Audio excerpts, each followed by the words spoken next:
नमस्कार, आप देख रहे हैं देश का number 1 news channel news 18 India और मैं हूं आपके साथ अंकिता दुबे। और इस वक्त हम मौजूद है रबुपुरा गांव में। ग्रेटर नोएडा का ये वो गांव है जो कि आज सुर्खियों में है। न सिर्फ दिल्ली, नोएडा, दिल्ली एनसीआर बल्कि पूरा देश आज इस गांव को जान रहा है, क्योंकि दरअसल यहाँ कहानी शुरू होती है दोस्ती, गेम प्लेयर, इकरार, प्यार, सरहद के पार और उसके बाद एक पाकिस्तानी मूल की महिला 7 समंदर पार करके आती है हिंदुस्तान, एक सचिन नाम के शख्स था उसके प्यार में पड़कर। ऐसा सीमा हैदर की ओर से दावा किया जा रहा है। सीमा हैदर पहुंचते यहाँ अपने 4 बच्चों को लेकर और इस घर में आकर ठहरती है। वो दुबई से नेपाल के रास्ते होते हुए इस घर में पहुंचती है। ये सचिन का घर है। फिलहाल ये घर अंदर से बंद कर दिया गया है और आपको बताएं इसकी दरवाजे हमने खुलवाने की कोशिश की, लेकिन कोई बाहर नहीं आया अभी तक। और वो इसलिए बाहर नहीं आया क्योंकि अभी तक जांच एजेंसियां लगातार जांच कर रही हैं और ऐसे में जो परिवार वाले हैं वो कोई भी सवाल का जवाब देने से बचते हुए नजर आ रहे हैं। देखिए, सीमा हैदर पाकिस्तान से जब आई है तो इसी घर में रुकी है और ये वो गली है। और हमने गली के लोगों से जब बात करने की कोशिश की थी तो यकीन मानिए हर कोई भौचक्का था। हर कोई ये कह रहा था ये कहानी कैसे शुरू हुई, कब वो आई यहाँ पर और किस तरीके से वो यहाँ की बहू बन गई, किसी को अंदाजा भी नहीं था। लेकिन जब से ये प्रेम कहानी सुर्खियों में आई है तब से सनसनी मच गई है। पहले तो प्रेम कहानी होने की वजह से सबने इसकी बहुत सराहना की कि हिंदुस्तान और पाकिस्तान के जो रिश्ते हैं वो शायद सुधरते हुए नजर आएंगे। लेकिन जब कड़ियां खुलनी शुरू हुई, जब परतें खुलनी शुरू हुई कि सीमा हैदर किस तरीके से अपने बच्चों को लेकर यहां पहुंची है, क्या वो जरिया था, किस एजेंट का इस्तेमाल किया, क्या मकसद रहा होगा, कहीं ऐसा तो नहीं है कि वो पाकिस्तानी सेना की जासूस हो, या फिर कहीं ऐसा तो नहीं है कि आईएसआईएस ने उसे भेजा हो हिंदुस्तान में किसी बड़ी साजिश को देखते हुए। वो तमाम वो सवाल हैं जिसने सीमा हैदर को अब कटघरे में खड़ा कर दिया है, क्योंकि पाकिस्तान की ओर से भी अब तमाम सवाल उठाए जा रहे हैं। पाकिस्तान से कई लोगों ने इस बात का दावा किया है कि सीमा हैदर गलत मंसूबे लेकर हिंदुस्तान में आई है और सचिन का इस्तेमाल कर रही है। वो कोई सचिन के प्यार में नहीं है। सचिन को अंत में वो धोखा ही देगी जैसे कि उसने बाकियों को धोखा दिया था। लेकिन सीमा हैदर से जुड़ी पूरे मामले से जुड़ी एक बड़ी खबर सामने आ रही है कि अब एटीएस जो पहले ही सीमा हैदर से 2 दिन लगातार पूछताछ कर चुकी है, सीमा हैदर से पूछताछ करते हुए तमाम ऐसे सवाल थे जो कि पूछे गए हैं उससे, और उसमें आईएसआईएस के जुड़े जो कोडवर्ड्स हैं वो भी सीमा हैदर से पूछे गए हैं। मसलन फूफी और फल जैसे शब्दों का इस्तेमाल किया गया और पूछा गया कि क्या फूफी और फल जैसे शब्दों का इस्तेमाल सीमा हैदर की ओर से सचिन से बातचीत करने में इस्तेमाल किया गया था। दरअसल आपको बताएं कि आईएसआईएस में फूफी का इस्तेमाल किया जाता है जब कोई शख्स किसी दूसरे मुल्क के बारे में जानकारी आईएसआईएस को देता है। वहीं फल का इस्तेमाल तब किया जाता है जब कोई शख्स पैसे की लेन देन के बारे में बात करता है। तो यही वजह है कि अब आईएसआईएस एंगल से भी जुड़ी जो पूछताछ है वो एटीएस अब कर रही है। लेकिन इसी खबर पर और ज्यादा जानकारी के लिए हम रुक कर लेंगे। हमारे सहयोगी अमित सिंह भी जुड़ गए हैं। अमित, अब आतंकवाद एंगल से यानी कि आईएसआईएस एंगल से भी जांच हो रही है, क्या पूरी जानकारी? देखिए, कई घंटों की पूछताछ सीमा हैदर से हो चुकी है और यूपी एटीएस के अधिकारी लगातार पूछताछ कर रहे हैं। बीते कल भी किया पूछताछ, परसों भी किया और जाहिर तौर पे आज भी उससे पूछताछ होगी। अब जो 2 मुख्य बिंदु जिस पर अब यूपी एटीएस के अधिकारी कंसंट्रेट कर रहे हैं और 2 शब्द जिससे लगातार पूछा जा रहा है। एक, फूफी शब्द का इस्तेमाल। यूपी एटीएस के अधिकारी लगातार सीमा हैदर से फूफी शब्द के इस्तेमाल के बारे में पूछ रहे हैं। और दूसरी जो शब्द है वो है फल। दरअसल आईएसआई फूफी शब्द का इस्तेमाल उन लोगों के लिए करता है जो दूसरे देश से इंफॉर्मेशन लेकर आईएसआई को देते हैं, उनके लिए फूफी शब्द का इस्तेमाल किया जाता है और फल शब्द का इस्तेमाल पैसे के लेन देन के लिए किया जाता है। तो जाहिर तौर पे जो यूपी एटीएस के अधिकारियों की अधिकारी जो है उनका शक जो है वो लगातार गहराता जा रहा है सीमा हैदर को लेकर। और जाहिर तौर पे यही वजह है कि सीमा हैदर ने नेपाल में जिन लोकेशन के बारे में यूपी एटीएस के अधिकारियों को कहा था, अब उन लोकेशन को भी वेरीफाई कराया जा रहा है। हमारे सोर्सेस ये बता रहे हैं। तो सोर्सेस हमारे बता रहे हैं कि लगातार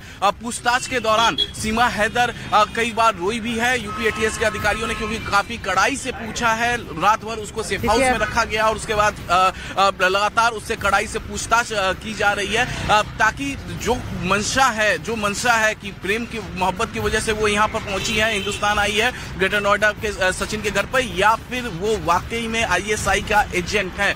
इस पूरी जानकारी को हासिल करने के लिए यूपी एटीएस के अधिकारी लगातार उससे पूछताछ कर रहे हैं। जी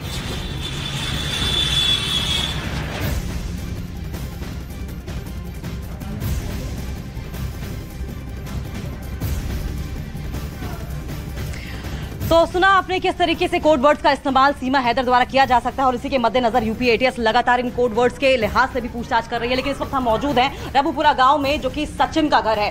सचिन वो शख्स जिसके प्यार में सीमा पड़ती है और 7 समंदर लांग के कहा जा रहा है कि वो इस घर में रहने के लिए चली आती है। ये वो प्यार का घर है उसके हिसाब से जो दावा किया जा रहा है। लेकिन अब जांच एजेंसियों के सवाल के वो घेरे में इसलिए आ गई है क्योंकि तमाम तरह के सवाल हैं जो उठ रहे हैं इस वक्त, और सवाल इसलिए भी उठने लाजमी है कि एक महिला किस तरीके से दुबई होते हुए नेपाल पहुंचती है और नेपाल के बाद 4 बच्चों को अपने साथ में लेकर यहां पर चली आती है। वीजा और तमाम तरह की टेक्निकलिटीज है उन्हें क्रॉस करते हुए अकेले आखिर ऐसा कैसे हो गया? क्या महज ये प्यार ही था या प्यार से इतर कुछ और भी था? कोई बड़ी साजिश तो नहीं थी? और इसी बात का पर्दाफाश करने के लिए, इसी बात का सच जानने के लिए एटीएस और तमाम जांच एजेंसियां जो हैं वो पड़ताल कर रही हैं। लेकिन इसी खबर से जुड़ी एक और बड़ी अपडेट आपको बता दें कि यूपी एटीएस लगातार 15 घंटे से पूछताछ कर चुकी है। 15 घंटों तक लगातार पूछताछ कर चुकी है सीमा से भी, साथ साथ सचिन से भी। और अब सचिन को और सीमा को तो अपने इस घर से हटाकर एक सेफ हाउस में रखा गया है। दरअसल सेफ हाउस में रखने की एक बड़ी वजह यह भी है कि एक तो दुश्मन मुल्क, क्योंकि आमतौर पर पाकिस्तान को दुश्मन मुल्क माना जाता है,